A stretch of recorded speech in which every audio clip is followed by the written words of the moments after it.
The wife became pregnant 70 times in 1 year.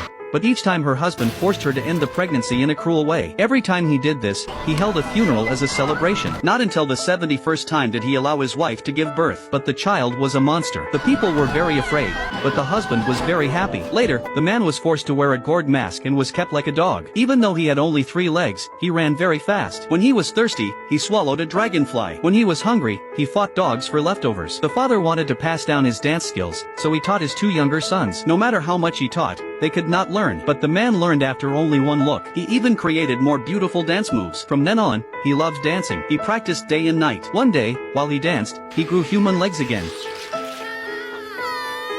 He ran into the street to share his joy. But when he passed a kindergarten, the children stared at him strangely. He grew angry, took off his gourd mask, and the villagers all ran away. He laughed with joy. He thought he could always scare people, but one day he met a strange man. The man showed no fear at his ugly face. He was blind and also a master musician. The monster begged him to play music so he could dance. To his surprise, they worked together perfectly. The man shared stolen bread with him. Because of their similar pain, they became close friends. Time passed. The 2 younger brothers never learned their father's dance skills, but the man's dancing grew better and better. Even the blind musician played for him after seeing his moves. The father could not accept that a monster was the true heir, so he tried to stop him.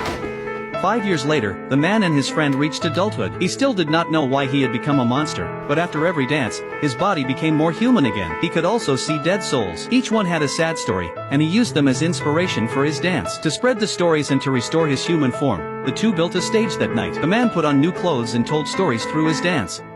His strong rhythm made the villagers dance with him, and they became famous. Meanwhile, his father had almost no audience. Even his last few viewers left for the man's stage. From then on, the father hated him even more. After several shows, only his face had not returned to human. The emperor invited him to the capital to perform and demanded that he remove his mask at the end. The father smiled and agreed for him. The next day, the father hid in the shadows, waiting for him to be shamed. But the man made no mistakes. Instead, he danced better and better. As he danced, memories of his tragic past before birth came back to him. At last, he understood. The reason he was born a monster was because of his cruel father.